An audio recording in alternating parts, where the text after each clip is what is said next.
أعوذ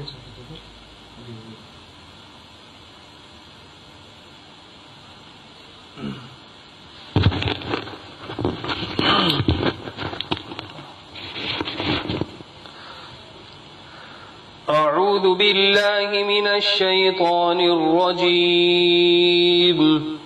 بسم الله الرحمن الرحيم. إن الذين كفروا سواء عليهم أأنذرتهم أم لم تنذرهم لا يؤمنون. ختم الله على قلوبهم وعلى سمعهم وعلى أبصارهم غشاوة ولهم عذاب عظيم. ومن الناس من يقول آمنا بالله وباليوم الآخر وما هم بمؤمنين. يخادعون الله والذين آمنوا وما يخدعون إلا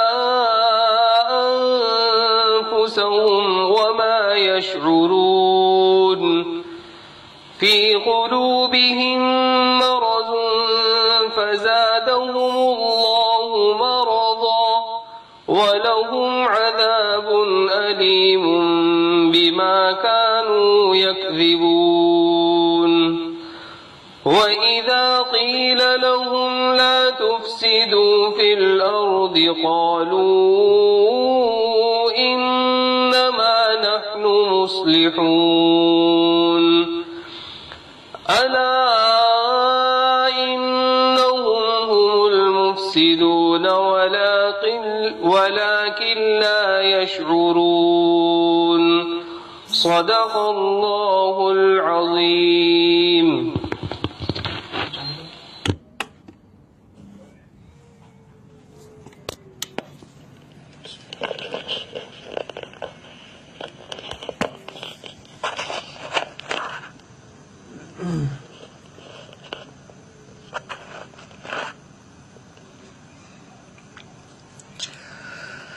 الحمد لله نحمده ونستعينه ونستغفره ونؤمن به ونتوكل عليه ونعوذ بالله من شرور أنفسنا ومن سيئات أعمالنا. من يهده الله فلا مضل له ومن يضلله فلا هادي له. وأشهد أن لا إله إلا الله وحده لا شريك له. وأشهد أن سيدنا ومولانا وحبيبنا وشفيعنا محمدا عبده ورسوله أرسله إلى الناس كافة بشيرا ونذيرا وداعيا إلى الله بإذنه وسراجا منيرا. صلى الله تعالى عليه وعلى آله وصحبه وبارك وسلم تسليما كثيرا كثيرا. وبعد فأعوذ بالله من الشيطان الرجيم. بسم الله الرحمن الرحيم. الف لام میم ذلك الكتاب لا ريب فيه هدى للمتقين الذين يؤمنون بالغيب ويقيمون الصلاة ومما رزقناهم ينفقون.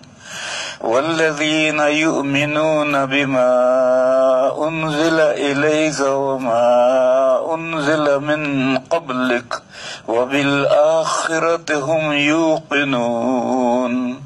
اولئک علی ھدی من ربہم واولئک هم المفلحون۔ صدق اللہ مولانا العظیم۔ بزرگوں اور بھائیوں، مضمون یہ چل رہا ہے سورہ فاتحہ میں 3 مسئلے جو دین کے بنیادی عقیدے ہیں وہ بیان کیے گئے ہیں، اور ایک مصلحت سے وہاں ترتیب یہ ہے کہ توحید کے بیان کے بعد آخرت کا بیان آیا ہے، پھر رسالت کا بیان آیا ہے۔ اب وہاں جو بندوں نے دعا کی تھی اہدنا الصراط المستقیم، سورہ بقرہ کی پہلی آیت میں اس کا جواب ہے الف لام میم ذالک الکتاب۔ وہ ہدایت جو تم نے طلب کی ہے، وہ ہدایت یہ وہ جو لوح محفوظ میں ہے، وہ اللہ کی کتاب، وہ ہدایت ہے جس کے اللہ کی طرف سے ہونے میں کوئی ادنا شک نہیں ہے، لا ریب فیہ، اللہ کی طرف اللہ کی کتاب ہونے میں، جس کے اللہ کی کتاب ہونے میں ذرا بھی شک نہیں۔ پھر اس کتاب کی خوبی بیان کی کہ وہ ھدی للمتقین ہے، تمام مومنین کے لیے وہ رہنما ہے۔ پھر اس کے بعد میں وہی 3 عقیدے جو سورہ فاتحہ میں بیان کیے تھے، وہی 3 عقیدے پھر بیان کیے جا رہے ہیں، اور انداز بدل گیا ہے، اور عجیب انداز ہے، بالکل آدمی محسوس سمجھ بھی نہیں سکتا ہے کہ وہی مسئلے پھر بیان ہو رہے ہیں۔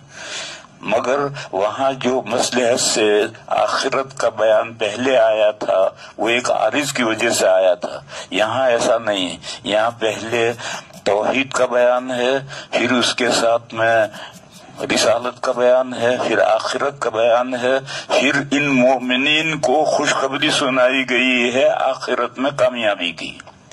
اور قرآن کریم کا ایک انداز یہ ہے کہ جہاں مومنین کا تذکرہ آتا ہے تو اس کے مقابل غیر مومنین کا کافروں کا، یعنی اللہ کا دین، کافر آج کل گالی بن گیا ہے، یہ گالی نہیں ہے، کافر کے معنی ہے اللہ کا جو دین اللہ نے بھیجا ہے اس کو ریجیکٹ کرنے والا، ایکسپٹ نہ کرنے والا، بس کافر کے اتنے ہی معنی ہیں۔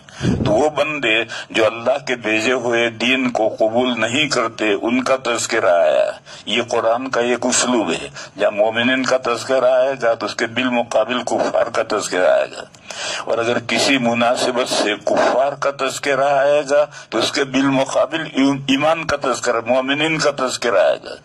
کیوں؟ یہ قاعدہ ہے، میٹھے سے کڑوے کو سمجھ سکتے ہیں اور کڑوے سے میٹھے کو سمجھ سکتے ہیں۔ تعرف الاشیاء بأضدادها، چیزیں ضد کے ذریعے سے پہچانی جاتی ہیں۔ میٹھا اگر سمجھنا ہے تو کڑوا کھاؤ تو پتہ چلے گا کہ میٹھا کیا ہوتا ہے، اور کڑوا کو سمجھنا ہے تو میٹھا کھاؤ تو پتہ چلے کڑوا کیا ہوتا ہے۔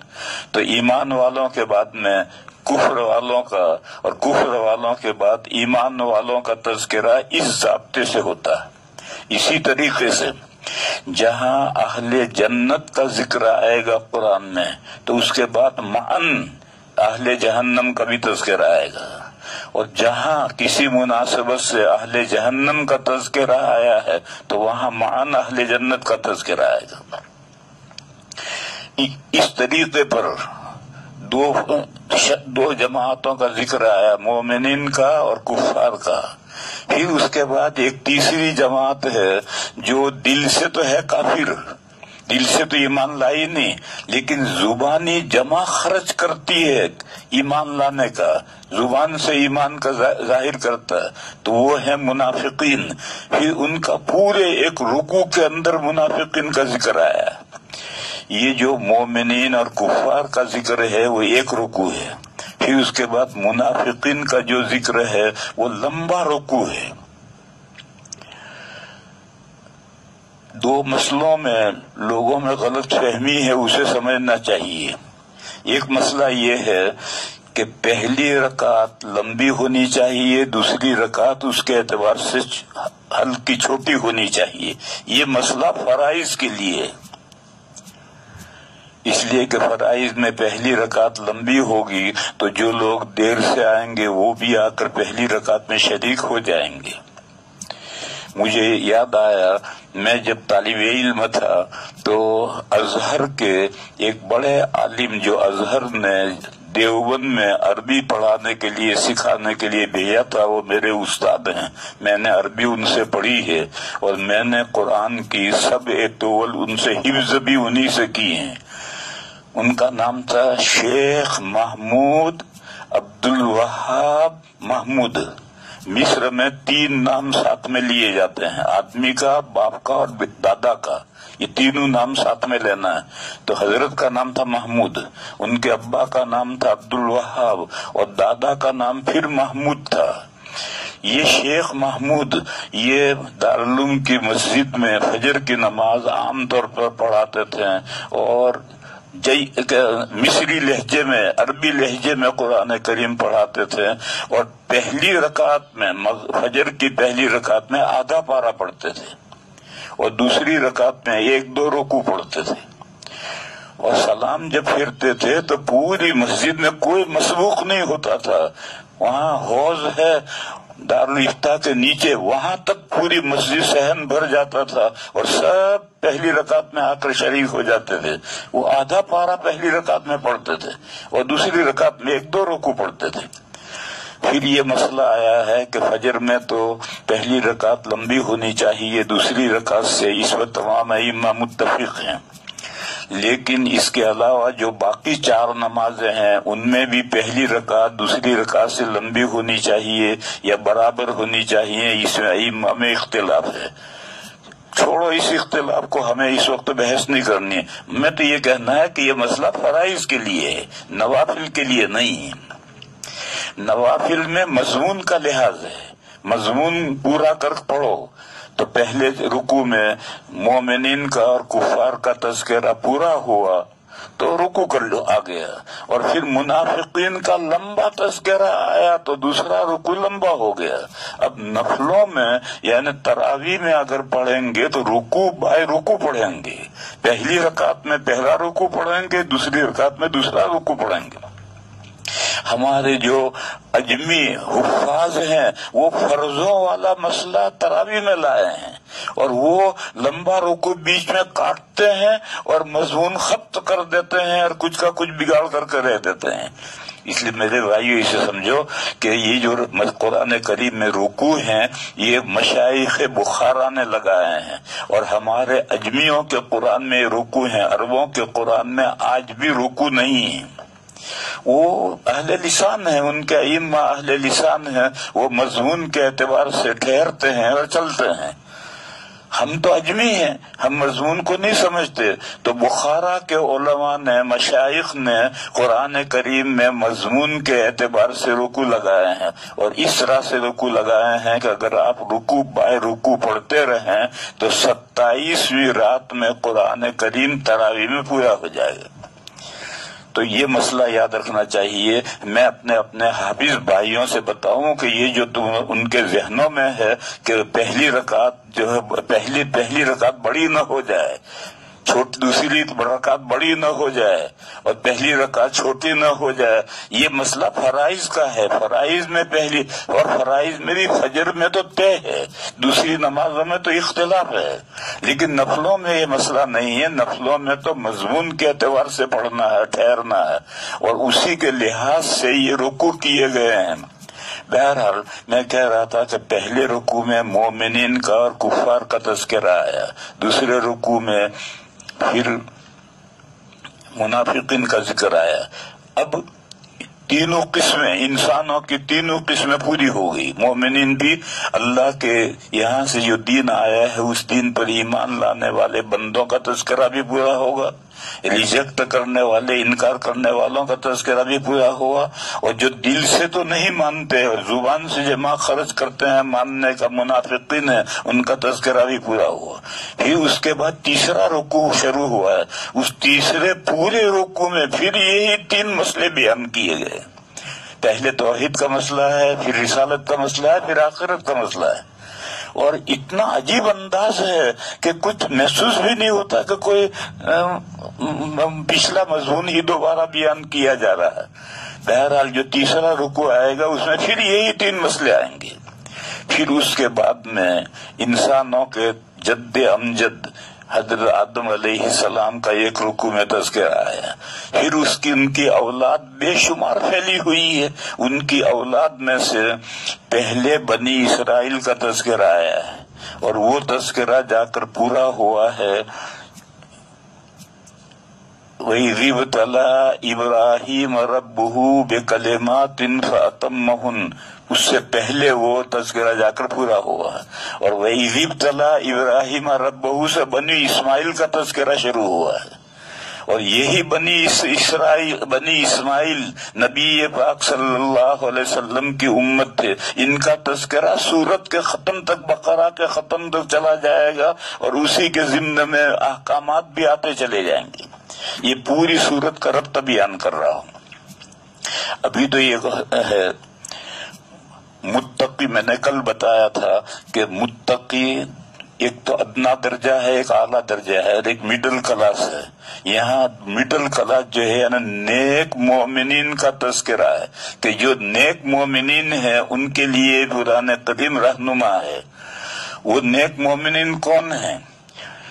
وہ نیک مومنین وہ ہیں جن کا اللہ پر یقین ہے، وہ اللہ پر ایمان لاتے ہیں۔ غیب سے مراد ہے اللہ پاک جل شانہ امن نوالہ۔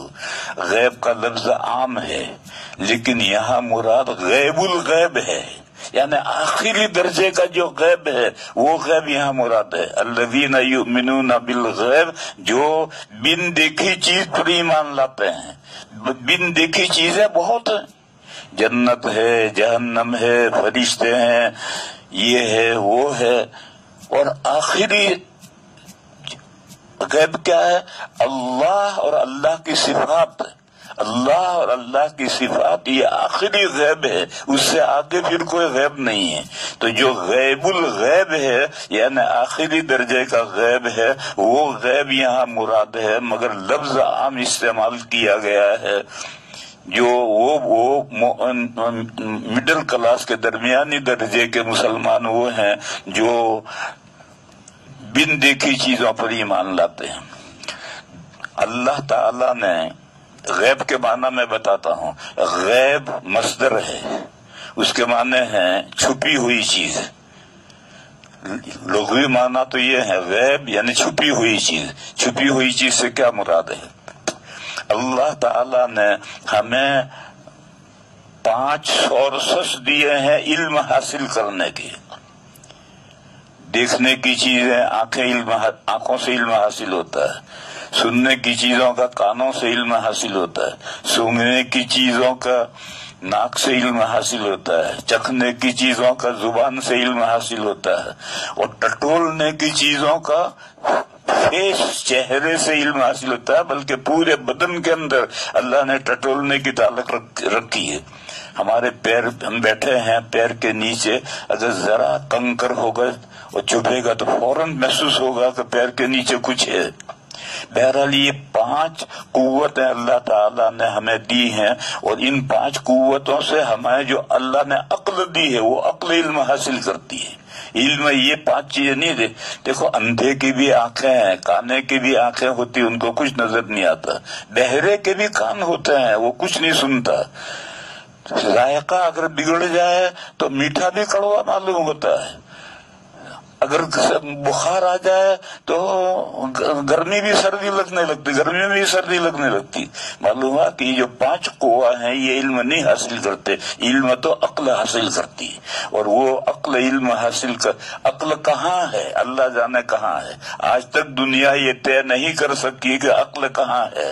ہمارے سر میں جو بھیجا ہے یہ بھیجا عقل ہے، یا ہمارے سینے میں جو دل ہے وہ دل عقل ہے، یا ان دونوں کے درمیان میں جو نور ہے وہ نور عقل ہے۔ اللہ جانے عقل کہاں ہے۔ آج تک دنیا کے سارے پروفیسر مل کر یہ طے نہیں کر سکے کہ عقل کا محل جسم میں کہاں ہے، لیکن بہرحال عقل اور بدھی ہے۔ یہ جو عقل اللہ نے پیدا کی ہے یہ ان 5 ذرائع سے علم حاصل کرتی ہے۔ بس وہ چیزیں جو ان 5 ذرائع سے جن کا علم حاصل کیا جا سکتا ہے ان کو اصطلاح میں کہتے ہیں محسوسات. آنکھ سے دکھتی ہے تو وہ بھی محسوس ہے، کان سے جو چیز سنتے ہیں وہ بھی محسوس ہے، ناک سے جو سونگے وہ بھی محسوس ہے، زبان سے جو چکھے وہ بھی محسوس ہے، ہاتھ سے جو ٹٹولے وہ بھی محسوس ہے. ان 5 ذرائع سے عقل جن چیزوں کا علم حاصل کرتی ہے اسے کہتے ہیں محسوسات. ان کے علاوہ کچھ علوم وہ ہیں کہ جو عقل ان 5 ذرائع سے حاصل نہیں کرتی، ان کے بغیر ڈائریکٹ علم حاصل کرتی ہے. مخبر صادق بتلائے گا اور وہ علم حاصل کرے گی. وہ ہے غیب. جیسے ہماری یہ دنیا، جس دنیا میں ہم پاس ہو رہے ہیں اس سے پرے یہ دنیا ایک دنیا ہے آخرت جس کا ہے، تو وہ آخرت غیب ہے. ہمیں نہ آنکھ سے نظر آتی ہے، نہ کان سے اس کو سنتے ہیں، نہ ناک سے سونگتے ہیں، نہ زبان سے چکتے ہیں، نہ ٹٹول کر دیکھتے ہیں. لیکن اللہ انبیاء کرام علیہم الصلوۃ والسلام نے بتلایا کہ اس دنیا کے ساتھ ایک دوسری دنیا بھی چل رہی ہے جو آخرت ہے. بس پوری آخرت غیب ہے. اس آخرت میں جتنی چیزیں ہیں، جنت، جہنم، حوریں، قصور، محلات، سانپ، بچھو، جو کچھ ہے سب غیب ہے.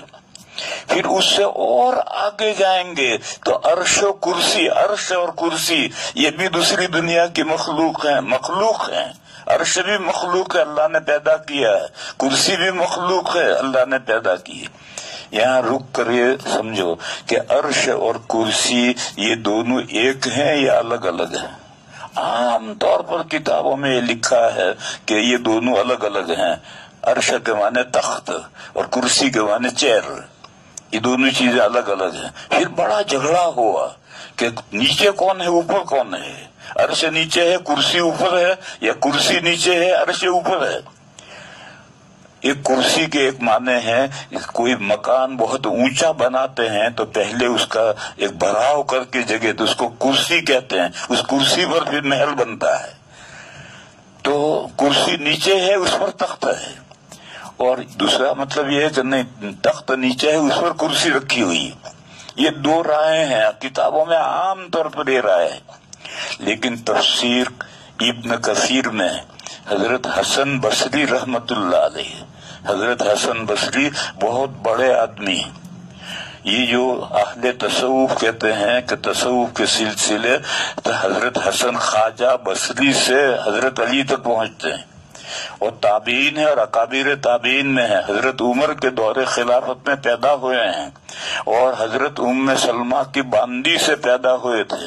تو باندی ادھر ادھر کام کو جاتی تھی اور یہ بچہ روتا تھا تو ام سلمہ اپنی چھاتی سے لگا لیتی تھی. ان کے پستانوں میں دودھ تو تھا نہیں، بچہ چوستا رہتا تھا اور رونا بند ہو جاتا تھا. جیسے آج کل بچہ ایک چوسنی لاتے ہیں بازار سے، اس میں شہد بھرا ہوا ہوتا ہے، جب بچہ روتے ہیں تو منہ میں ٹھونس دیتے ہیں، اب وہ رونا بند. تو وہ حضرت ام سلمہ کی پستان چوسے ہوئے بچہ چوسا ہوا ہے. یہی بچہ بڑا ہو کر حضرت حسن بصری بنے ہیں. ان کا قول تفسیر ابن کثیر میں ہے کہ عرش اور کرسی ایک چیز ہے. کسی زمانے میں محاورہ تھا تخت نشینی، اب محاورہ بدل گیا، اب محاورہ ہے چیئرمینی. اب تخت کہاں رہے، اب تو کرسی ہے، اسی پر چیئرمین صاحب بیٹھتے ہیں. پہلے یہ کرسیاں نہیں تھی، پہلے تخت پر بیٹھتے تھے. تو کسی زمانے کا محاورہ عرش تھا، تخت نشینی محاورہ تھا. تو وہ محاورہ بھی قرآن میں آیا ہے اور بعد میں زمانہ بدلا اور اس کی جگہ پر تخت کی جگہ پر جو کرسی و چیئر آ گئی تو یہ بھی کرسی ہے. اور جو صفت عرش کی ہے وہی صفت کرسی کی ہے، کیونکہ دونوں ایک چیز ہیں. حدیث شریف میں ہے کہ اللہ کا جو عرش ہے وہ ساری کائنات کو گھیرے ہوئے ہے. تو کرسی کے بارے میں بھی آیت الکرسی میں ہے کہ وسع کرسیہ السماوات والارض، اللہ کی کرسی تمام آسمانوں کو زمین کو گھیرے ہوئے ہے. لیکن بہرحال یہ عرش ہو یا کرسی، دو چیزیں ہوں یا دونوں ایک چیز ہوں، دونوں صورتوں میں یہ ہے مخلوق. اللہ نے ان کو پیدا کیا ہے، پہلے یہ نہیں تھے، اللہ تعالیٰ نے ان کو پیدا کیا ہے. بس یہ بھی غیب ہے. اور پھر اس سے آگے اللہ پاک کی ذات اور اللہ پاک کی صفات، یہ بھی سب غیب ہیں. یہ تمام چیزیں غیب ہیں. مگر یہاں آیت کریمہ میں الذین یؤمنون بالغیب، مسلمان وہ ہیں جو اللہ پر ایمان رکھتے ہیں، اللہ پر اور اللہ کی صفات پر ایمان رکھتے ہیں. دیکھو اللہ تعالی کی ذات کو تو ہر مخلوق مانتی ہے. کوئی مخلوق ایسی نہیں ہے جو اللہ تعالیٰ کی ذات کو نہ مانتی ہو. اللہ کے وجود کو سب مانتے ہیں. عیسائی بھی مانتے ہیں، یہودی بھی مانتے ہیں، ہندو بھی مانتے ہیں، پارسی بھی مانتے ہیں، بدھسٹ بھی مانتے ہیں، سب مانتے ہیں. اللہ کے وجود کا کوئی انکار نہیں کرتا. میں مثال دوں، ہندو بھائی ہمارے ہیں، وہ ایشور کو مانتے ہیں. ایش کے معنی ہے پیدا کرنا، اور ور طاقتور میں جیسا ور ہے وہ ور ہے. ایشور یعنی خالق، تو خالق مانتے ہیں. ان کے مندروں میں جتنے خدا ہیں، جتنی مورتیاں ہیں، وہ ان کو خالق نہیں مانتے. سرستی کا پیدا کرنے والا، اس کائنات کا پیدا کرنے والا، وہ ایشور کو مانتے ہیں. پھر جب ایشور نے یہ پوری کائنات پیدا کی ہے تو پھر وہ اللہ کو پرمیشور سے بھی وہ مانتے ہیں. پریم کے معنی ہے محبت، اور ور کے معنی ہے محبت کرنے والا. پرمیشور وہ ہستی جو اپنی پیدا کی ہوئی مخلوق سے محبت کرتی ہے. پھر وہ اللہ تعالی کو بھگوان بھی مانتے ہیں. بھگ کے معنی ہے عبادت، اور وان ایسا ہے جیسے پہلوان میں وان ہے. بھگوان یعنی معبود، تو اللہ تعالیٰ کو معبود بھی مانتے ہیں کہ معبود بھی وہی ہے. اس کے علاوہ ظاہر ہے جو ایشور ہے، جس نے پیدا کیا ہے وہی، اور وہ پیدا کرنے کے بعد اپنی کائنات، اپنی پیدا کی ہوئی مخلوق سے پریم کرتی ہے، محبت کرتی ہے، اس کی روزی روٹی کا انتظام کرتی ہے، ان کا رزاق ہے. تو بھگوان بھی وہی ہے، بھگوان کوئی اور کیسے ہو جائے گا؟ یہ سب حقیقتیں ہمارے ہندو بھائی مانتے ہیں. لیکن پھر ماننے کے بعد میں جب نمبر آتا ہے عبادت کا تو ایرے غیرے نتھو خیرے کی عبادت کرتے ہیں. دنیا میں کوئی مندر بھگوان کی بھکتی کے لیے نہیں. کوئی مندر رام کی عبادت کے لیے ہے، کوئی مندر ہنومان کی عبادت کے لیے ہے، کوئی مندر گنپتی کی عبادت کے لیے، اور پتہ نہیں کتنے کس کی عبادت کے لیے ہیں. پوری زمین پر گھوم جاؤ، ایک مندر بھی بھگوان کی بھکتی کے لیے نہیں ہے کہ وہاں صرف بھگوان کی بھکتی ہو. ایسا کوئی مندر نہیں ہے. ایسی جگہیں صرف مسجدیں ہیں، اور مسجدوں میں سب سے پہلی مسجد کعبہ شریف ہے، جہاں صرف اللہ کی بندگی ہوتی ہے، اللہ کے علاوہ کسی کی بندگی نہیں ہوتی. تو میں یہ کہہ رہا تھا کہ لفظ غیب یہ ایک کلی ہے، بن دیکھی چیز، جو حواس خمسہ سے جن کو ہم ادراک نہیں کر سکتے. ہماری عقل حواس خمسہ کے ذریعے سے ان کا علم حاصل نہیں کر سکتی، بلکہ مخبر صادق، سچے مخبر اللہ کے پیغمبر ان باتوں کی خبر دیں گے، اور عقل ڈائریکٹ ان کا علم حاصل کرے گی. ان غیب کی چیزوں میں سے جو غیب الغیب ہے، یعنی سب سے بڑا غیب ہے، وہ اللہ کی ذات اور اللہ کی صفات ہیں.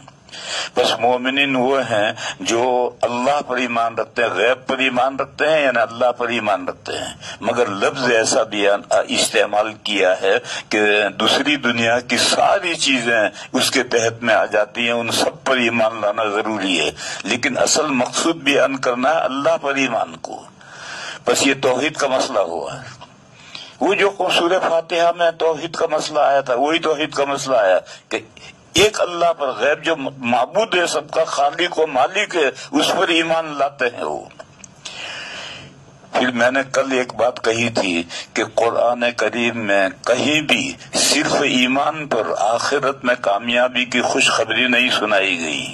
جہاں بھی خوشخبری سنائی ہے ان الذین آمنوا وعملوا الصالحات، وہاں یہاں یہ اعمال الصالحات کی جگہ پر نماز کا ذکر آیا ہے اور زکوٰۃ کا ذکر آیا ہے.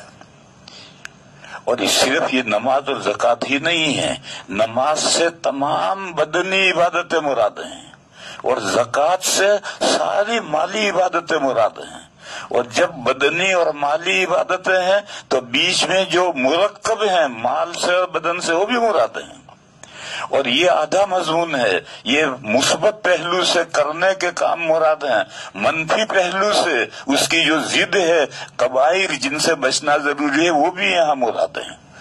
لیکن قرآن کریم عام طور پر نماز اور زکوٰۃ کا ذکر کرتا ہے، عبادت بدنی عبادتوں میں سے نماز کا اور مالی عبادتوں میں سے زکوٰۃ کا ذکر کرتا ہے. یہاں بھی ان دونوں کا ذکر کیا گیا ہے.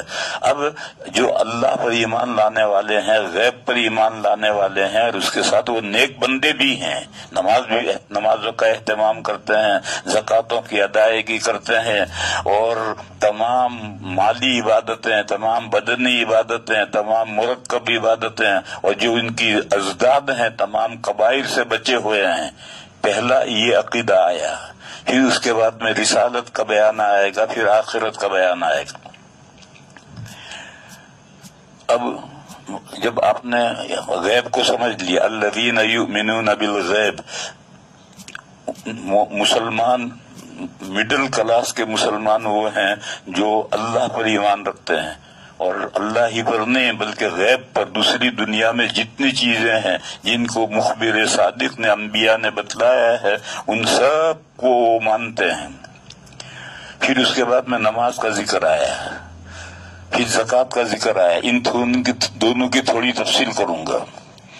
نماز کا ذکر آیا تو یہ نہیں کہا کہ یصلون الصلاۃ، نمازیں پڑھتے ہیں، یہ نہیں کہا.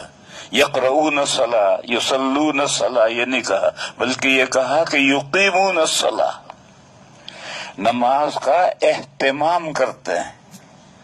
اہتمام کیا ہے اور نماز پڑھنا کیا ہے؟ پڑھنا تو ہم سمجھتے ہیں، روز پڑھتے رہتے ہیں نماز، لیکن اہتمام کیا چیز ہے اس کو سمجھنا پڑے گا. ایک تفسیر ہے، تفسیر بیضاوی، اور وہ ہمارے یہاں مدرسوں میں پڑھائی جاتی ہے. اس تفسیر بیضاوی میں اس آیت کریمہ کی تفسیر میں اس نے بہت سارے اقوال لکھے ہیں. ان میں سے ایک قول لکھا ہے کہ یہ یقیمون اقام العود سے ماخوذ ہے. اقام العود، اقام العود کیا کرتے ہیں؟ پرانے زمانے میں جب تیر چلتے تھے، اب تو بندوقیں آ گئی، ریوالور آ گئے، میزائل آ گئے، توپیں آ گئی، لیکن پہلے جب تیر چلتے تھے تو تیر بنانے پڑتے تھے. تو تیر میں ایک تو لکڑی ہوتی ہے اور ایک آگے لوہے کا پھل ہوتا ہے جو داردار ہوتا ہے، وہ جا کر لگتا ہے، اور دوسری طرف پرندے کے پر باندھتے ہیں تاکہ وہ ہوا کو چیر کر کے سیدھا تیر کو لے جائے، تیر ادھر ادھر نہ ہو. تو یہ جو بیچ میں لکڑی ہے، یہ لکڑی بالکل سیدھی ہونی چاہیے. اگر اس میں بال برابر کجی ہوگی تو مارو گے، جہاں مارو گے ایک بالش دور جا کر لگے گی. یہاں تو بال برابر کمی ہے لکڑی میں، آگے جا کر ایک بالش تو ہو جائے گی. تو اس لیے جو یہ تیر بنانے والے ہیں، پہلے ہی وہ لکڑی بید، جیسے یہ بانس ہے، بانس کا ایک اعلیٰ درجہ ہے، اسے بید کہتے ہیں، وہ اب بھی ہوتا ہے. اس بیت کی لکڑی لے کر کے اس کو آگ پر نرم تپا کر کے آہستہ سیدھا کر کے اور آنکھ سے دیکھتے تھے کہ بال برابر اس میں سیدھا ہوا نہیں، بال برابر بھی کجی نہ رہے. تب پھر اس کے اندر ایک طرف لوہا لگائیں گے، ایک طرف پر لگائیں گے، اب تیر تیار ہو گئے. تو یہ جو تیر کی لکڑی تیار کی ہے بالکل سیدھی، ذرا بھی اس میں کجی نہیں ہے، یہ ہے اقام العود. عود کے معنی ہے تیر کی لکڑی، اس کو سیدھا کیا. تو اقام العود جیسے تیر کی لکڑی بالکل ایسی سیدھی کر دی جاتی ہے کہ اس میں ذرا کجی نہیں رہتی ہے. وہاں سے یہ محاورہ یہاں لائے، یقیمون الصلاۃ، جو نمازوں کا اہتمام کرتے ہیں، نمازیں ایسی سیدھی کرتے ہیں جیسے تیر کی لکڑی. قرآن کریم نے پورے قرآن کریم میں 81 یعنی 80 سے بھی ایک زیادہ 81 جگہوں میں نماز کا ذکر قرآن کریم میں آیا ہے. سب جگہ پر یہی استعمال کیا ہے، اقیموا الصلاۃ، اقاموا الصلاۃ، یقیمون الصلاۃ، یہی محاورہ استعمال کیا ہے. لیکن نماز کو سیدھا کیسے کرنا، نماز کا اہتمام کیسے کرنا ہے کہ نماز بالکل تیر کی لکڑی جیسی صحیح ہو جائے، یہ کیسے ہوگا؟ یہ سارا مضمون حدیثوں نے بیان کیا. قرآن کریم میں اس کی تفصیل نہیں ہے. تفصیل کیوں نہیں ہے؟ قرآن کریم کو حفظ کرنا ہے، قرآن کریم کی حفاظت کا مدار حفظ کرنا ہے. اگر یہ ساری تفصیلات قرآن میں ہوں گی تو پھر قرآن، یہ جو قرآن ہے 30 پاروں کا، ایسا 100 پاروں کا قرآن ہو جائے گا. پھر لوگ کیسے اس کو یاد کریں گے؟ اس لیے وہ تفصیلیں سب حدیث کے حوالے کر دی. اور احادیث شریفہ میں 2000 حدیثیں ہیں، جو 2000 حدیثیں مل کر کے یقیمون الصلاۃ کی تفسیر کرتی ہیں. نبی پاک صلی اللہ علیہ وسلم نے نماز کے فرائض بیان کیے کہ نماز میں 6 فرض ہیں، اگر یہ نہیں ہوں ان میں سے کوئی بھی فرض نہیں ہوگا تو نماز ختم. پھر نماز کے واجبات بیان کیے. یہاں رکو، نماز میں واجبات ہیں، وضو میں واجبات نہیں. پھر نماز میں سنتیں بیان کی، وضو میں سنتیں ہیں، تو وضو میں فرائض ہیں، سنتیں ہیں، واجبات نہیں ہیں. اور نماز میں فرائض بھی ہیں، واجبات بھی ہیں، سنتیں بھی ہیں. ایسا کیوں ہے؟ ایسا اس لیے ہے کہ جن عبادتوں میں، عبادتیں 2 قسم کی ہیں. بعض عبادتیں وہ ہیں جس میں صورت بھی مطلوب ہے اور حقیقت بھی مطلوب ہے، اور بعض عبادتیں وہ ہیں کہ جس میں حقیقت مطلوب ہے، صورت مطلوب نہیں ہے. تو جن عبادتوں میں صورت مطلوب ہے تو صورت کی تکمیل کرنے والی چیزیں واجبات ہیں، اور حقیقت کی تکمیل کرنے والی سنتیں ہیں. اور وضو میں حقیقت مطلوب ہے، صورت مطلوب ہی نہیں ہے، اس لیے وضو میں فرائض ہیں اور صورت مطلوب نہیں ہے. کسی بھی طریقے سے نہا لیے، سر سے پیر تک پورا دھو لیے تو اس کے ضمن میں وضو بھی ہو گیا. تو وضو کی صورت مطلوب نہیں ہے، حقیقت مطلوب ہے. لہذا وضو میں واجبات نہیں ہیں، کیونکہ صورت کی تکمیل کرنے والی چیزیں واجبات ہوتی ہیں، اور وضو میں صورت مطلوب ہی نہیں ہے، اس لیے وہ واجبات نہیں ہیں. ہاں حقیقت مطلوب ہے، اور حقیقت کی تکمیل کرنے والی چیزیں سنتیں کہلاتی ہیں. تو وضو میں سنتیں ہیں، اور نماز میں دونوں چیزیں مطلوب، صورت بھی مطلوب ہے اور حقیقت بھی مطلوب ہے. نماز کی حقیقت کیا ہے؟ ترمذی شریف میں ہے، الصلاۃ تخشع وتمسکن وتضرع وترفع یدیک. نماز کی حقیقت 3 چیزیں ہیں، تخشع، تمسکن وتضرع. تخشع کیا ہے؟ تخشع ہے سر سے پیر تک عاجزی ظاہر ہو رہی ہے. ایسا کھڑا ہے جیسے ایک عاجز بندہ کھڑا ہے، جیسے مالدار کے سامنے غریب آ کر کے کھڑا ہو جاتا ہے، بابو جی ہاتھ لمبے کر کے کھڑا ہو جاتا ہے چپ چاپ، ایسا کھڑا ہے چپ چاپ. یہ خشوع ہے. جسم سر سے پیر تک پورے جسم کے اوپر ایک سکون طاری ہو، اس کا نام ہے خشوع. پھر آدمی جو بولے اس میں عاجزی ہو تو اس کا نام ہے سکون. جیسے بلی آتی ہے غربا مسکین، وہ آ کر بیٹھتی ہے اور بڑے ادب سے پھر بولتی ہے میاؤ میاؤ، میں آئی میں آئی، تو کہتے غربا مسکین دے دو اس کو بیچاری کو کچھ. اور تضرع ہے اندر باطن میں، دل میں گڑ گڑاہٹ ہے. حدیث شریف میں ہے کہ نبی پاک صلی اللہ تعالی علیہ وسلم جب رات کو تہجد پڑھتے تھے اور جہرن قرات فرماتے تھے تو ایک دل میں سے ایک سنسناہٹ محسوس ہوتی ہے، جیسے ہانڈیاں کھدکھداتی ہے اور اس میں سے ایک سنسناہٹ ہوتی ہے، ایسی آواز نکلتی تھی. یہ ہے تضرع، یہ وہ کیفیت ہے، یہ نماز کی حقیقت ہے. اور یہ ترمذی شریف کی حدیث ہے، الصلاۃ تخشع وتمسکن وتضرع وترفع یدیک تقول یا ربی یا ربی. پھر جب نماز پوری ہو جائے تو دونوں ہاتھ اٹھاؤ اور اے میرے رب، اے میرے پروردگار، اے میرے مولا کہہ کر گڑ گڑا کر کے دعا مانگو. یہ نماز کی حقیقت ترمذی شریف میں آئی ہے. اور نماز کی ہیئت کیا ہے؟ نماز کی ہیئت وہی ہے، قیام، کھڑا رہنا، پھر رکوع، پھر سجدہ، پھر دو رکعتوں کے بعد میں پھر قاعدہ، پھر سلام. تو شروع میں تکبیر تحریمہ، آخر میں سلام. یہ ظاہری صورت ہے. تو یہ جو صورت ہے اس کی تکمیل کرنے والی جو چیزیں ہیں وہ واجبات ہیں. تو نماز میں یہ صورت بھی مطلوب ہے.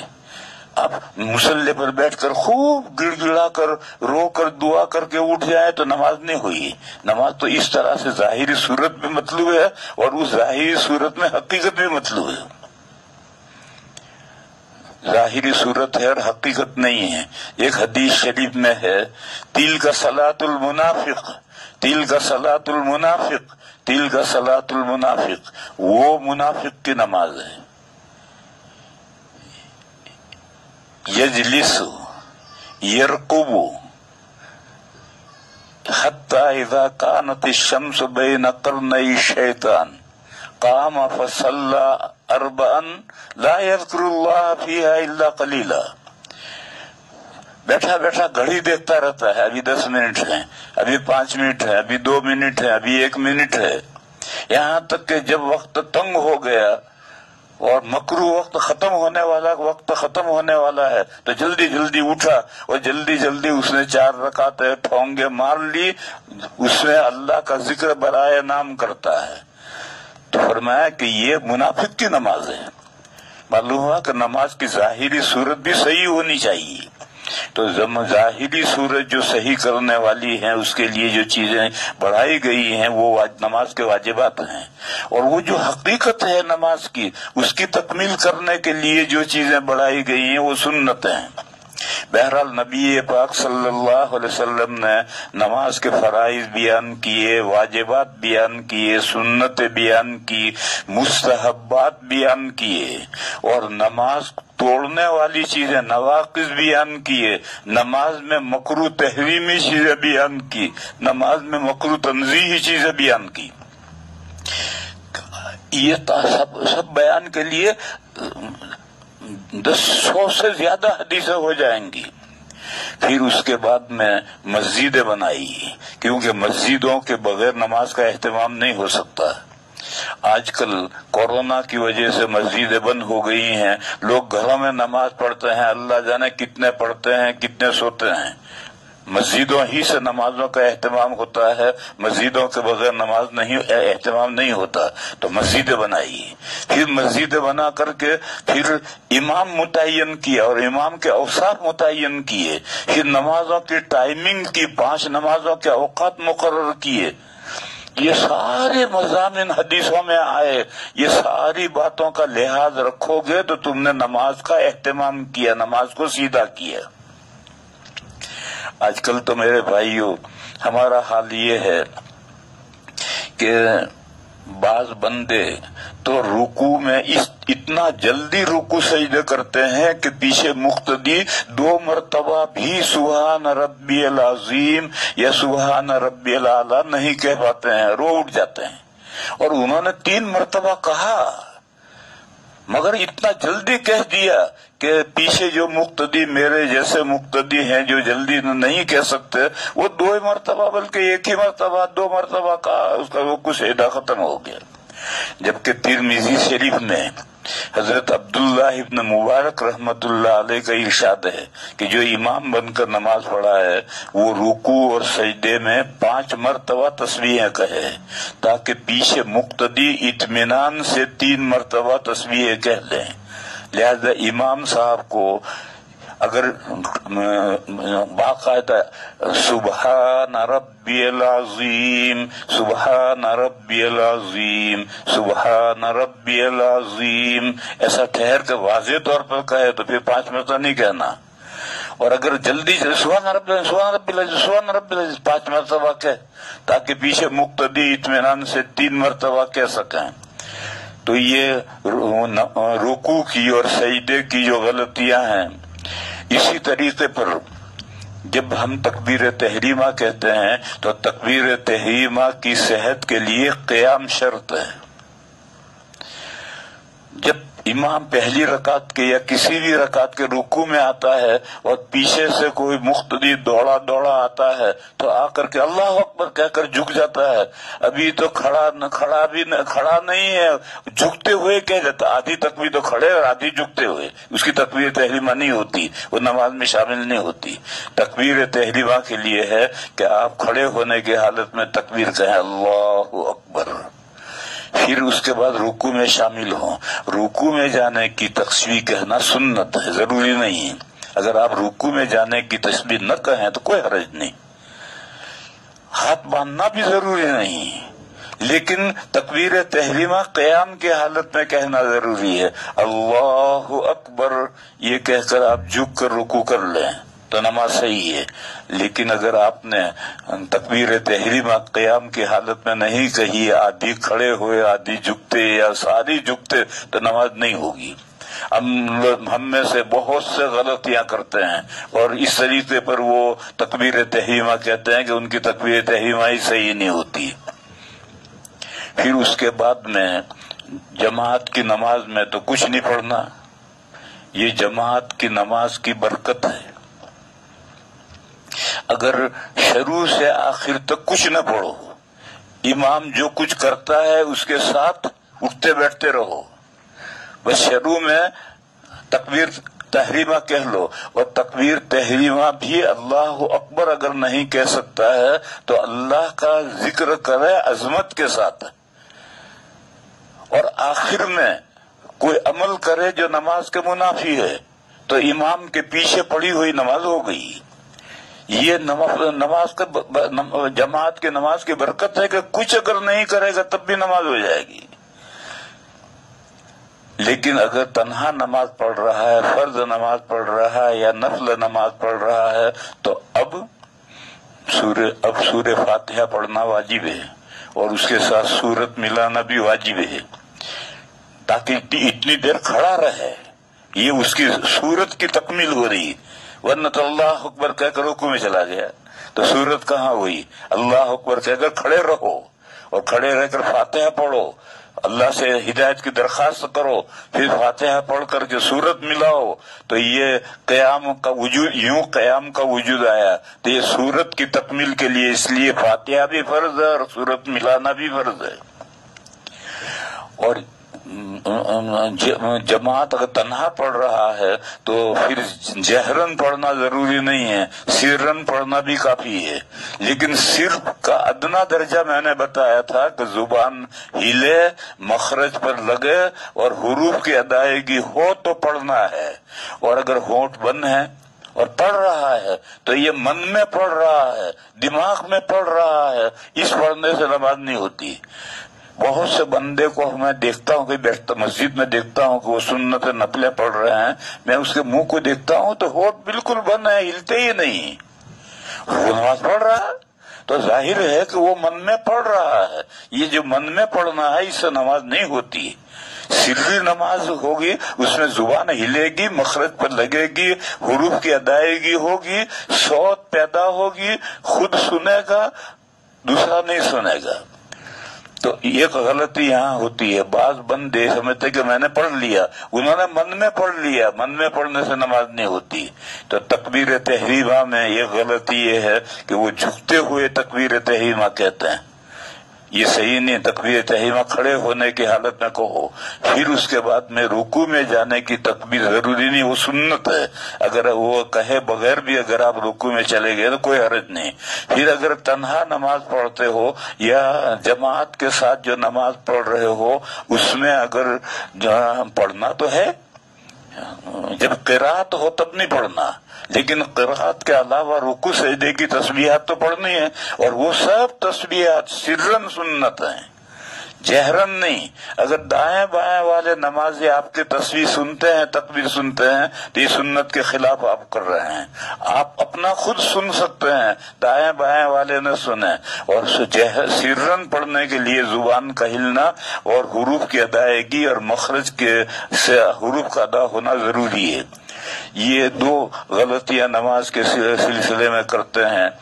اس کے علاوہ کچھ اور کوتاہیاں نماز کے سلسلے میں ہوتی ہیں، وہ مجھے کوئی سوچوں گا یا کوئی ہمارے احباب جو ہیں وہ بتائیں گے تو میں کل وہ بیان کروں گا۔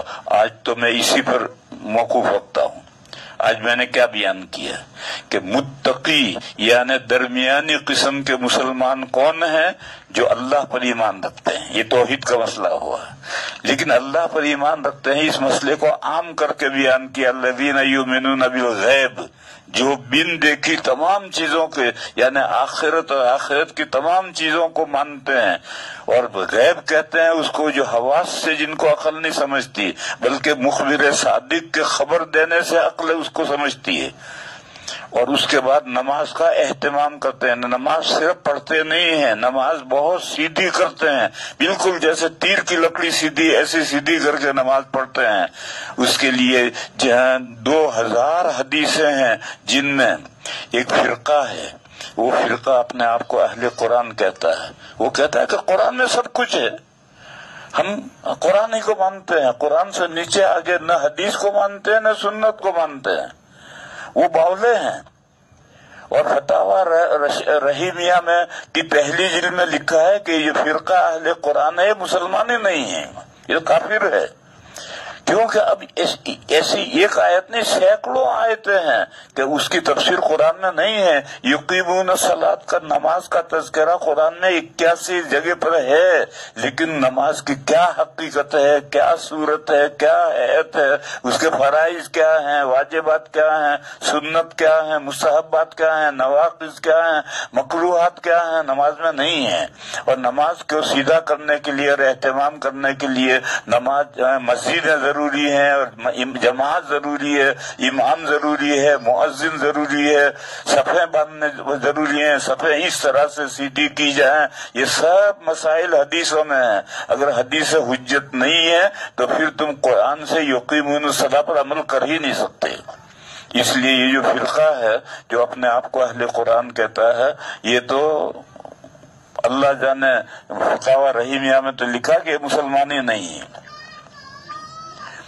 اس لیے میرے بھائیوں، قرآن کریم نے کہیں بھی صرف ایمان پر جنت کی خوشخبری، آخرت کی کامیابی کی خوشخبری نہیں سنائی، اس کے ساتھ میں اعمال کو بھی لیا ہے۔ یہاں 2 عمل لیے ہیں، اور 2 ہی عمل نہیں ہیں۔ عبادت بدنیہ میں سے اہم نماز کو لیا ہے، اور مالیہ میں سے اہم زکوٰۃ کو لیا ہے، اور دونوں سے مرکب اس کے ضمن میں خود آ گئے۔ اور ان کی جو پازیٹیو ہے وہ بھی اس میں آئے گا، اس کا جو مد مقابل ہے کبائر گناہ جن سے بچنا ضروری ہے، وہ بھی سب اسی میں آ گئے۔ تو اللہ پر ایمان کے ساتھ اگر اعمال صالحہ ہیں تو یہ توحید کا مضمون مکمل ہوا۔ پھر اس کے بعد میں کل نماز میں جو کوتاہیاں میرے دوست احباب جو ہیں نماز کے مسائل کو اگر بتلائیں گے مجھے کہ یہ مسائل بیان ہونے چاہیں تو بیان کروں گا۔ اور اس کے بعد میں پھر میں زکوٰۃ کو سمجھاؤں گا۔ زکوٰۃ ہر ایک پر ضروری نہیں ہے، واجب نہیں ہے، صاحب نصاب پر ہے۔ اور صاحب نصاب پر ہے تو نصاب کیا چیز ہے؟ لوگ نصاب کو ہی نہیں جانتے۔ نصاب 2 ہیں، ایک چھوٹا نصاب ہے، ایک بڑا نصاب ہے۔ اور چھوٹے نصاب کے ساتھ 5 احکام متعلق ہیں، اور بڑے نصاب کے ساتھ 6 احکام متعلق ہیں۔ تو چھوٹا نصاب کس طرح بنتا ہے اور بڑا نصاب کن چیزوں سے بنتا ہے، یہ سب مسائل میں بھی بیان کروں گا۔ آج اتنے پر موقف رکھتا ہوں۔ آخر دعوانا ان الحمدللہ رب العالمین۔ پانی پی لو ہے۔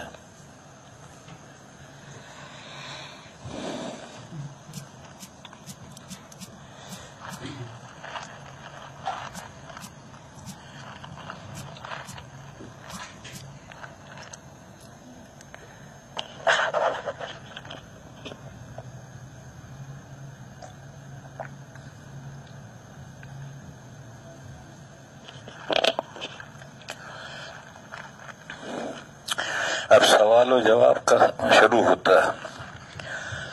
ایک سوال ہے، غور سے سماعت فرمائیں۔ پیری مریدی میں خلیفہ یا مجاز بنانے کی کیا دلیل ہے؟ پیری مریدی میں خلیفہ یا مجاز بنانے کی کیا دلیل ہے؟ اس کی دلیل ہے اجماع امت سے یہ ثابت ہے۔ ایک حدیث ہے اور کہتے ہیں کہ حدیث تو یہ نہیں ہے، حضرت ابن مسعود رضی اللہ تعالیٰ عنہ کا ارشاد ہے، ما رآہ المسلمون حسنا فہو عند اللہ حسن۔ تمام مسلمان جس چیز کو جائز کہیں تو وہ حسن کا اچھا کہیں تو وہ اللہ کے لیے نزدیک حسن ہے۔ یہ حضرت عبداللہ ابن مسعود رضی اللہ تعالیٰ عنہ کا ارشاد ہے۔ حدیث مرفوع کے طور پر بھی ہے کہ حضور کا ارشاد ہے، لیکن محدثین کہتے ہیں کہ نہیں، یہ حدیث مرفوع نہیں ہے، یہ حضرت ابن مسعود کا ارشاد ہے۔ چلو، حضرت ابن مسعود کا ارشاد ہے، ما رآہ المسلمون حسنا فہو عند اللہ حسن۔ وہ چیز جس کو تمام مسلمان اچھا کہیں وہ اللہ کے نزدیک اچھی ہے۔ میں مثال دوں،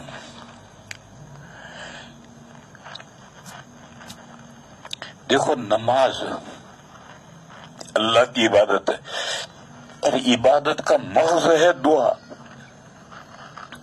نماز اللہ کی عبادت ہے اور عبادت کا مغز ہے دعا۔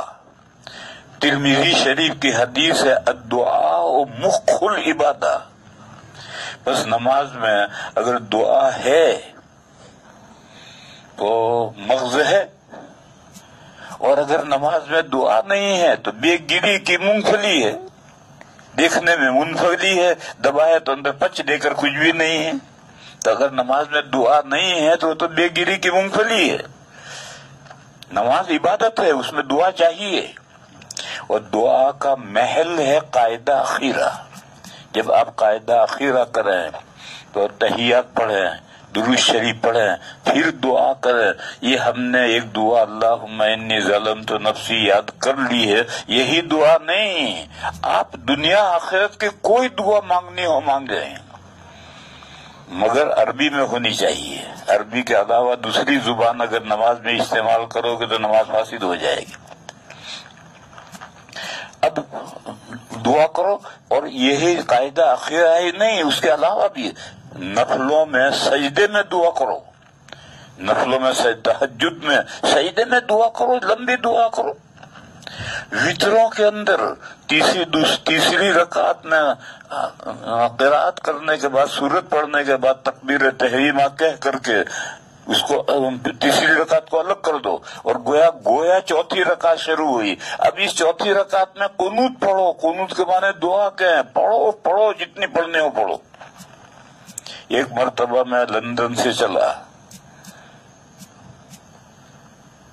ڈرائیور نے کیسٹ لگایا، حرم میں امام صاحب وتر پڑھا رہے تھے، تو انہوں نے وتروں میں قنوت پڑھنا، دعا کرنا شروع کیا، تو لندن سے برمنگھم آیا، تب جا کر وہ دعا پوری ہوئی، پون گھنٹے میں جا کر۔ اب ہم تو اللہم انا نستعینک کا یاد کر رکھی ہے، اس کو بھی سمجھتے کچھ نہیں، لیکن جو اہل لسان ہے، جو زبان جانتے ہیں، وہ تو ساری، آج بھی امام حرم جب دعا کرنے شروع کرتا ہے وتروں کے اندر تو کتنی بھی، تو بہرحال دعا کا محل نماز کا اندر ہے، چاہے نفلوں کے سجدے میں کرو، فرضوں میں سجدے میں نہیں کرنا، کیونکہ فرضوں کے سجدے میں دعا کرنے لگو گے تو نماز لمبی ہو جائے گی اور مقتدیوں کے لیے بھاری ہو جائے گی، اور جو امام بن کر نماز پڑھائے اس کے لیے حکم ہے کہ ہلکی نماز پڑھائے، لہذا 3 مرتبہ تسبیح کہے یا 5 مرتبہ تسبیح کہے، اس سے زیادہ دعا کر کے نماز کو لمبی نہ کرے۔ لیکن نفلیں پڑھ رہا ہے، تہجد پڑھ رہا ہے، وہ اس کا اپنی نماز ہے، اس کے سجدے میں جتنی چاہے دعا کرے، اسی طرح سے وتروں میں دعا کرے، اور اصل قاعدے اخیرہ میں تو ہر ایک کو دعا کرنی ہے۔ لیکن اب میرے بھائیوں بتاؤ، جب اسلام عرب سے نکل کر کے عجم میں پہنچا اور ساری دنیا میں اسلام پہنچا. آج ساری دنیا میں مسلمان نماز میں دعا کرنے پر کہاں قادر ہیں؟ اللہم انی ظلمت نفسی ایک یاد کر رکھا ہے ہم نے، وہ بھی ہم نہیں جانتے کہ اس میں کیا ہے. تو جب ہم نہیں جانتے تو یہ ایک ذکر ہوا، دعا نہیں ہوئی. دعا تو اس وقت ہے کہ جب ہم سمجھتے ہوں کہ یہ ہمارے دل کی مقصد اور مراد ہے اور وہ ہم اپنے پروردگار سے مانگ رہے ہیں تو دعا ہے. اور ہم تو سمجھتے کچھ نہیں، ثنا پڑھتے ہیں، اللہ کی تعریف کرتے ہیں، سمجھتے کچھ نہیں. قنوت پڑھتے ہیں، اس میں دعا کرتے ہیں، ہر قنوت پڑھتے ہیں. ایک جملہ پڑھتے ہیں وَنَتْرُكُ مَن يَفْجُرُكَ، ہم چھوڑتے ہیں اس کو جو آپ کا گنہگار ہے، آپ کا گناہ کرتا ہے. اور اس کا بیٹا داڑھی منڈا ہوا منڈاتا ہے اور گھر میں رہتا ہے اور چھوڑتا نہیں ہے، اور روز کہتا ہے وَنَتْرُكُ مَن يَفْجُرُكَ وَنَتْرُكُ مَن يَفْجُرُكَ. وہ سمجھتا کچھ نہیں. اگر سوچتا تو یہ جو گھر میں ڈر منڈا، جو اس کے سامنے بیٹا داڑھی منڈا رہا ہے، حرام کام کر رہا ہے، بیڑی پی رہا ہے، سگریٹ پی رہا ہے، شراب پی رہا ہے، اس کو گھر میں کیسے رہنے دیتا ہے؟ لیکن ہم سمجھتے ہی کچھ نہیں کہ ہم نَتْرُكُ مَن يَفْجُرُكَ کہہ رہے ہیں. بہرحال ہم اجمی، اور اب تو اجمی نہیں، عربوں کا حال یہ ہے کہ ان کے جو علماء ہیں وہ تو عربی جانتے ہیں، خوب جانتے ہیں، اور عربی نماز میں صحیح عربی دعا کر سکتے ہیں. لیکن جو عام عرب ہیں وہ تو دارجہ بولتے ہیں، وہ تو صحیح عربی نہیں بولتے، اور وہ ان کی دارجہ تو ہماری عربی اردو اور انگریزی جیسی ہو گئی ہے. ایک مرتبہ بہت پرانا قصہ ہے، ایک معاملے میں ہمیں پولیس کے یہاں جانا پڑا. تو ہم نے ایک چور پکڑا تھا، اس کو لے کر پولیس کے یہاں جانا پڑا. تو ہم نے اس کو پولیس کے افسر سے کہا تو وہ نہیں سمجھ پایا، ہماری عربی سمجھا ہی نہیں، اور وہ جو کہہ رہا وہ ہم نہیں سمجھ رہے. پھر اس نے کہا کہ آپ سعودی عربی بولنے والا لاؤ. تو پھر ہم ایک بندہ تھا جو یہاں کا وہاں رہتا تھا، اسے لے گئے کہ بھئی چل تیری عربی کی اب ضرورت ہے. تو اب تو ان کے عام اتنے پولیس بڑا افسر ہے، وہ ہماری عربی کتاب یہ نہیں سمجھ سکا. علماء سمجھتے ہیں، باقی عام عرب بھی نہیں سمجھتے، اور عجم تو سمجھتے ہیں ہی نہیں. بس اب میرے بھائیو ایک ٹھنڈے دل سے غور کر کے بتلاؤ کہ اگر نماز کے بعد متصلاً کوئی فصل نہیں ہونا چاہیے، امام صاحب کوئی اعلان نہ کریں، کوئی دوسرا کھڑا ہو کر کے چندے کا اعلان نہ کرے، سلام پھیرنے کے بعد فوراً ہر بندہ اپنی زبان میں اپنے دل کی مراد اللہ سے مانگے، تو یہ دعا گویا نماز میں ہے. اگرچہ ہے تو باہر، لیکن اس کو گویا نماز میں کہیں گے. اور اسی لیے کتابوں میں لکھا ہے کہ نماز کے بعد آج کل گڑبڑ ہے، کبھی تو امام صاحب سلام کے بعد میں کچھ دعا اعلان کرتے ہیں پھر دعا مانگتے ہیں. اب یہ دعا نماز کے اندر نہیں رہی. کبھی ایک آدمی کھڑا ہو کر کے چندے کا اعلان کرتا ہے پھر دعا ہوتی ہے، اب یہ دعا نماز میں نہیں رہی.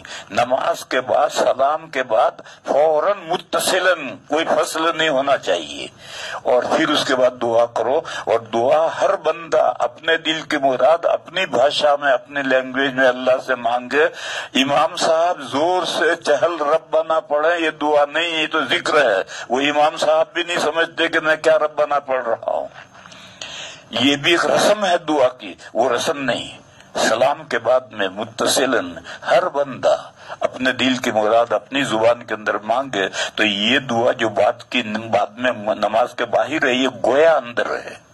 اور کتابوں میں لکھا ہے کہ نماز کے بعد یہ دعا حسن، اچھا ہے، سنت نہیں، حسن اچھا ہے. تو جواز اس کے اندر خود آ گیا، جائز بھی ہے اور اچھا بھی ہے. اس کی کیا دلیل ہے؟ اس کی دلیل یہ ہے کہ ما رآہ المسلمون حسنا فہو عند اللہ حسن.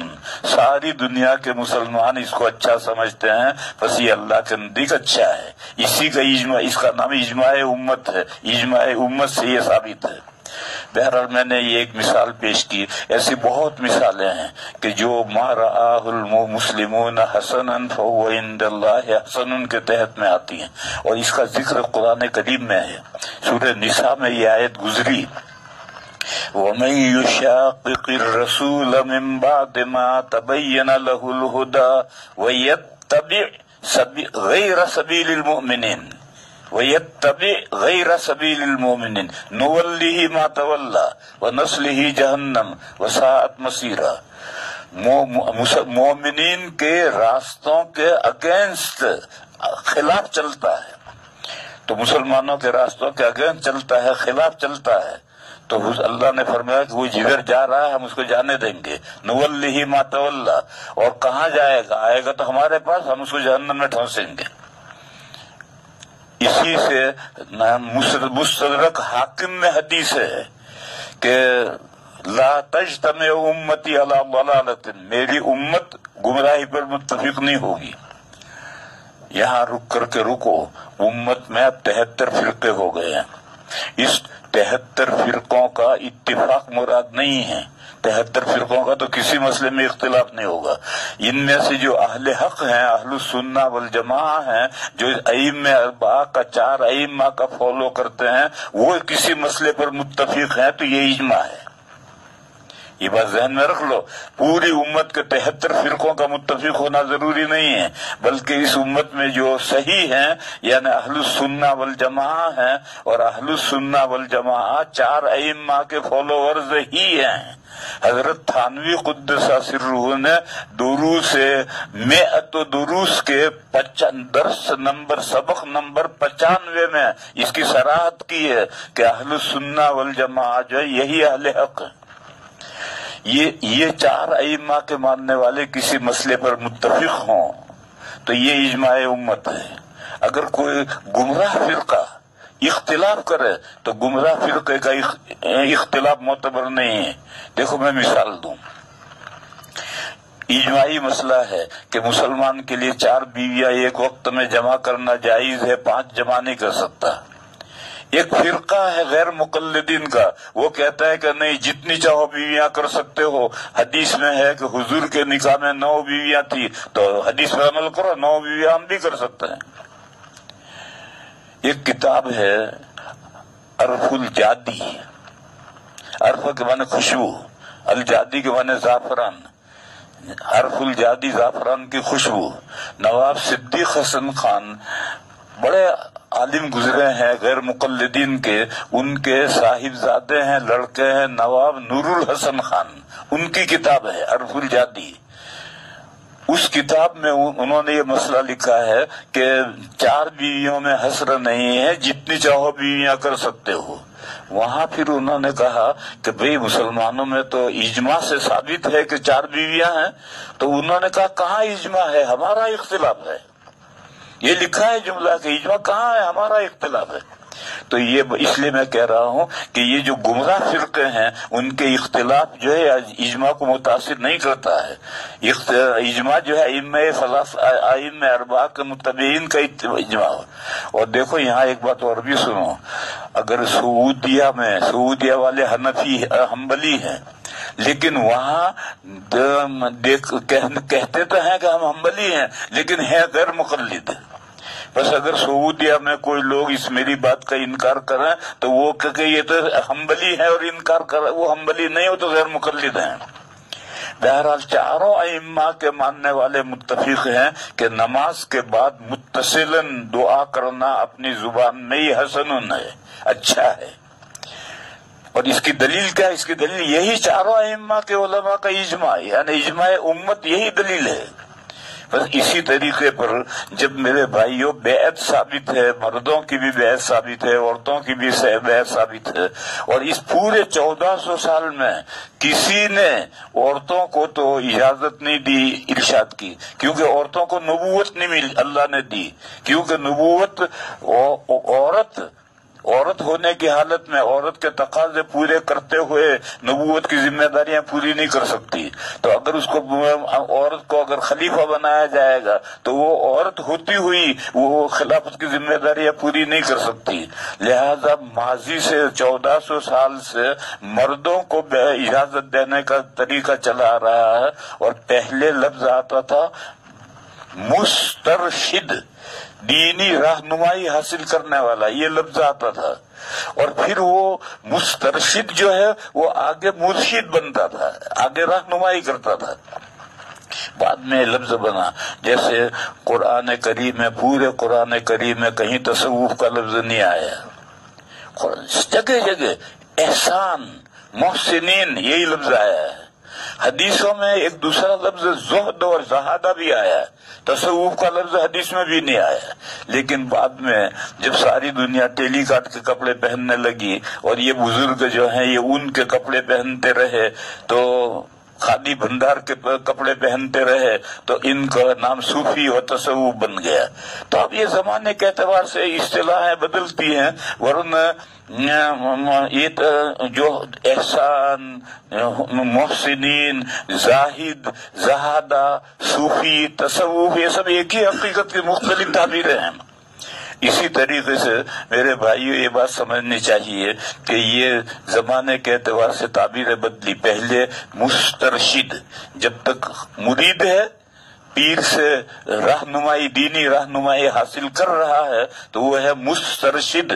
پھر اس کے بعد جب وہ کامل ہو گیا تو اب اس کو اجازت دے دی تو اب وہ مرشد بن گیا، اب وہ دوسروں کی رہنمائی کرے گا۔ اس پر تمام 1400 سال سے اجماع چلا آ رہا ہے، بس اس کی دلیل یہ اجماع امت ہے۔ خلیفہ اور مجاز کی پھر یہ جو خلافت اور مجاز ہے یہ کاروبار بن گیا۔ یہ جو کاروبار اب بن گیا ہے یہ میری مراد نہیں ہے، یہ جو اب کاروبار بن گیا ہے۔ کاروبار کیسے بنا؟ اب یہ جو پیری مریدی ہے ہدیے لینے کے لیے ہے، ہدیے لینے کے لیے ہی پیری مریدی ہے۔ اور ہمارے اکابر، میں نے بتلایا تھا کہ حضرت گنگوہی نے نواب سلطان جہاں بیگم کی بیعت قبول کی تھی اس شرط کے ساتھ کہ وہ کوئی احسان و مروت کا معاملہ نہ کریں، اور حضرت تھانوی قدس سرہ کے یہاں اگر کوئی ہدیہ دینا چاہے تو پہلے درخواست دو اور اجازت ملے تو ہدیہ لاؤ، ورنہ ہدیہ نہیں لا سکتے۔ اور ہمارے پالنپور کے حضرت مولانا محمد نذیر صاحب رحمت اللہ علیہ تو کسی کا ہدیہ قبول ہی نہیں کرتے تھے، کیونکہ وہ کہتے تھے کہ میں ان مومنوں کو پیروں کی بیعت میں سے نکال کے لایا ہوں، اور یہ جو پیر ہیں وہ ہدیے وصول کرنے کے لیے پیری مریدی کرتے ہیں، تو اگر حضرت بھی ہدیے لینے لگیں گے مومنوں سے تو پھر بات وہی ہو گئی جو ان کی تھی، پیروں کی تھی۔ تو اس لیے میرے بھائیوں، یہ جو کاروباری خلیفہ ہے، کاروباری مجازن ہے، میری یہ مراد نہیں ہے، لیکن جو صحیح بندے ہیں وہ صحیح ہے، اور اس کی دلیل اجماع امت ہے، اور 1400 سال سے یہ سلسلہ اجازت کا چلا آ رہا ہے، لہذا صحیح ہے۔ بس یہ جو کاروباری سلسلہ ہے اس کو روکو، اپنے گھر بیٹھو، جو بھی ہدایت کا طالب ہے وہ آپ کے پاس آئے، پہلے اس کو جانچو کہ وہ واقعی کسی صحیح مقصد سے بیعت ہونا چاہتا ہے یا کوئی برا مقصد ہے۔ جب معلوم ہو جائے کہ نہیں صحیح مقصد ہے پھر بیعت کرو، پھر اس کو اپنے پاس رکھو، رگڑو، سال بھر رکھو اور عرصے دراز تک رکھو اور رگڑو، پھر جب اس میں کمال پیدا ہو جائے تو پھر اس کو اجازت دو۔ آج کل جو سلسلہ چلا آ رہا ہے کہ 2-4 مرتبہ سیزن وار رمضان میں آ گیا اور بڑے بڑے ہدیے لے کر آ گیا، پروپیگنڈا کرنے کے قابل ہو گیا تو خلیفہ بنا دیا، اجازت دے دی، یہ اس کی دلیل میرے پاس کوئی نہیں ہے۔ جو صحیح اجازت ہے اور خلافت ہے اس کی دلیل میں بتا رہا ہوں کہ وہ اجماع امت ہے۔ پیری مریدی میں خلیفہ یا مجاز بنانے کی کیا دلیل ہے، اس کی حقیقت کیا ہے؟ میں نے حقیقت بھی سمجھائی۔ بیان میں کہا گیا تھا کہ حضور صلی اللہ علیہ وسلم یا صحابہ کرام نے ایسا نہیں کیا، یہ صحیح کہا تھا میں نے، اور اگر حضور نے صحابہ نے ایسا کیا ہو تو دلیل لو، دلیل تو کوئی لاتا نہیں، میں نے جو کہا تھا وہ صحیح کہا ہے۔ تو کیا یہ بدعت ہے؟ بدعت نہیں ہے۔ اور میں نے مثال دی کہ یہ جو نماز کے بعد اپنی اپنی بھاشاؤں میں دعا کرنا ہے، حضور سے اور صحابہ سے ثابت نہیں ہے، مگر اس کو کون بدعت کہے گا؟ اجماع امت سے یہ حسن ہے، بس اسی طرح سے یہ بھی بدعت نہیں ہے۔ بدعت کو لوگ سمجھتے ہی نہیں ہیں، یہ غیر مقلدین نے چلایا ہے۔ کوئی بھی بات ہاتھ بدعت، جیسے ذرا حدیث جو حدیث نہیں ماننے کا حدیث ضعیف، ایسے ہر چیز کو بدعت کہہ دیا۔ بدعت وہ چیز جس کی اصل نہیں ہے یا روٹ نہیں ہے، اگر جڑ بھی ہے اس کا روٹ ہے تو پھر وہ بدعت نہیں ہے، اور اس کا روٹ ہے۔ حضور نے صحابہ کو، مردوں کو، عورتوں کو بیعت کیا ہے، اور بیعت کرنے کا مقصد ان کی تربیت ہے، اور تربیت کریں گے تو پھر امت نے، علماء نے 1400 سال سے علماء نے جو تربیت یافتہ تھے ان کو اجازت دی کہ جاؤ تم اب دوسروں کی تربیت کرو۔ اس لیے اجماع امت سے یہ حسن ہے۔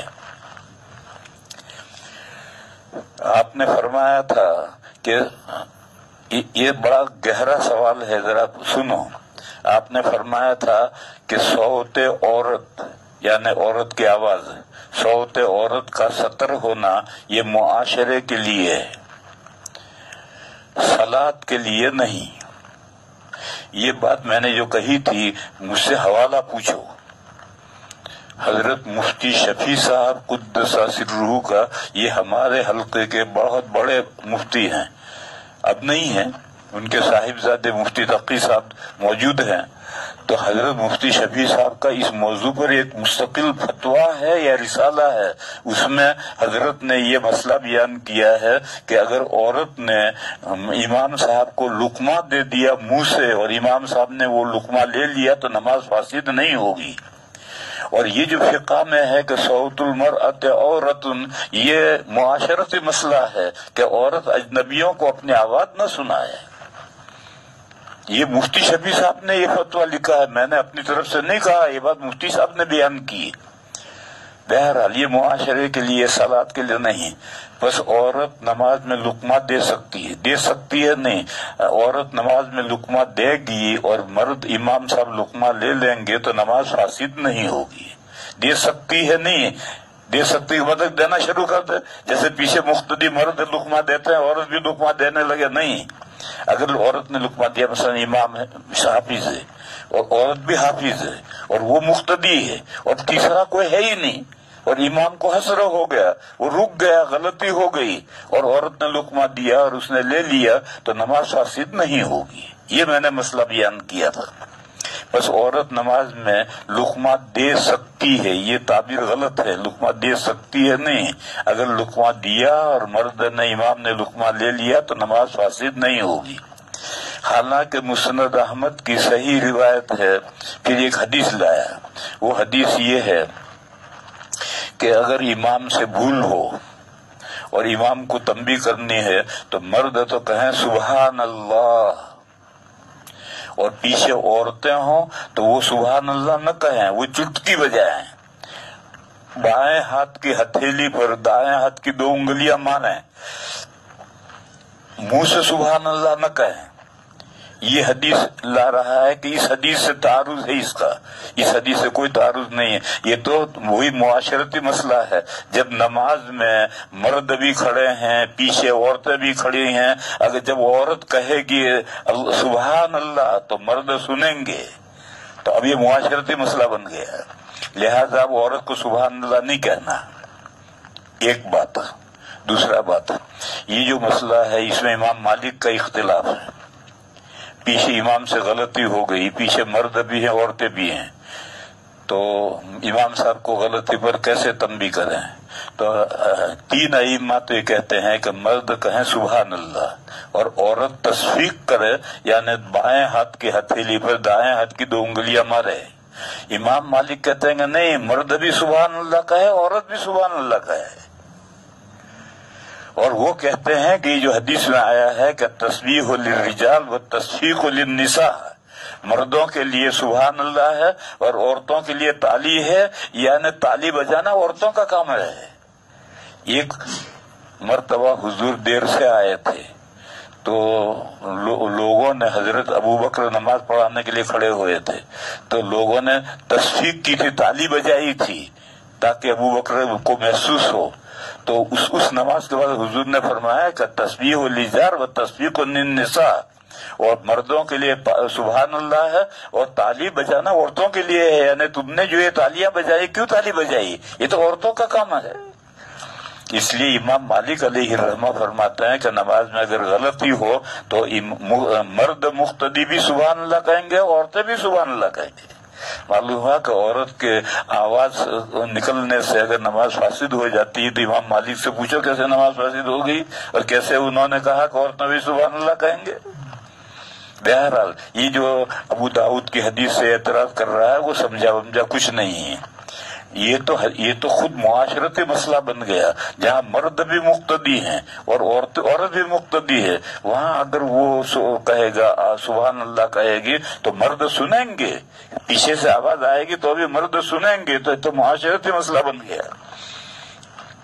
اور میں نے جو مسئلہ بیان کیا تھا وہ یہ تھا کہ امام اور پیچھے امام حافظ ہے، مقتدی عورت ہے وہ بھی حافظ ہے اور غلطی ہوئی، یا مرد بھی ہے عورتیں بھی ہے، کوئی مرد لقمہ صحیح دینے والا ہے ہی نہیں، حافظ ہے مگر نہیں ہوا ذہن منتقل، اور پیچھے عورت حافظ ہے اس کو ذہن منتقل ہوا اور اس نے لقمہ دے دیا اور امام نے لے لیا تو اسے نماز فاسد نہیں ہوگی۔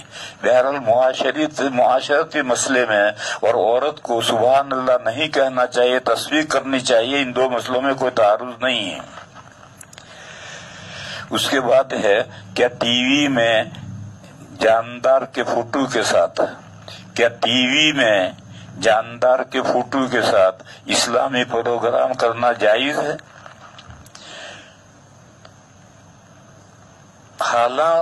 حالانکہ پاکستان اور بنگلہ دیش کے بعض علماء دیوبند اس کو جائز کہتے ہیں۔ اس سلسلے میں دارالفتہ دارالعلوم دیوبند اور آپ کی کیا رائے ہے؟ سب سے پہلی بات تو یہ جاؤ کہ میری اس مسئلے میں کوئی رائے نہیں ہوتی ہے، رائے مسائل میں رائے ہوتی ہی نہیں ہے، مسئلہ کیا یہ پوچھو تو آپ یہ پوچھیں کہ دارالعلوم دیوبند کے دارالفتہ کی کیا رائے ہے، یعنی دارالفتہ کا کیا فتویٰ ہے، یہ تو مسئلہ پوچھ سکتے ہو، لیکن مجھ سے پوچھو کہ آپ کی کیا رائے ہے، مسائل میں کیا رائے ہوتی ہوگی، واٹ یور اوپینین، آپ کی کیا رائے ہے، مسائل میں اوپینین نہیں ہوتی ہے، کوئی رائے نہیں ہوتی ہے، مسائل میں تو جو کتاب میں مسئلہ ہے وہ مجھے بھی ماننا ہے، آپ کو بھی ماننا ہے۔ تو دارالعلوم دیوبند کے دارالفتہ کا کیا فتویٰ ہے اور کیا رائے ہے یہ تو آپ پوچھو۔ باقی یہ جو علماء دیوبند پاکستان کے اور بنگلہ دیش کے کہتے ہیں، یہ وہ علماء ہیں جن کو نمایاں ہونے کا شوق ہے۔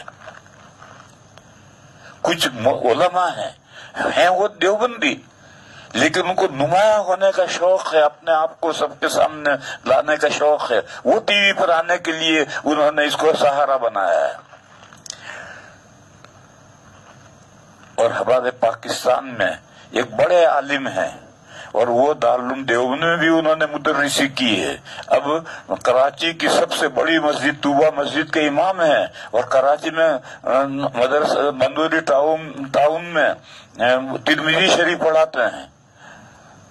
انہوں نے فون پر مجھ سے میں نے پوچھا تھا ایک بندے کے بارے میں کہ فلاں بندے کے بارے میں کیا رائے ہے، تو انہوں نے کہا کہ قاعدہ کلیہ سمجھ لو، جو علماء ٹی وی پر آتے ہیں وہ سب جھوٹے ہوتے ہیں۔ انہوں نے کہا کہ جو علماء ٹی وی پر آتے ہیں وہ سارے جھوٹے ہوتے ہیں، وہ اپنے آپ کو نمایاں کرنے کے لیے، اپنی شہرت کے لیے اونچی سیدھی باتیں کرتے ہیں۔ اس لیے اس کو تو رہنے دو کہ پاکستان کے علماء دیوبند اور بنگلہ دیش کے علماء دیوبند یا ہندوستان کے بعض علماء دیوبند ہو سکتے ہیں کہ جو یہ بات کہتے ہوں، یہ تو کوئی بات نہیں۔ البتہ یہ دارالعلوم دیوبند کے دارالفتہ کی کیا رائے ہے؟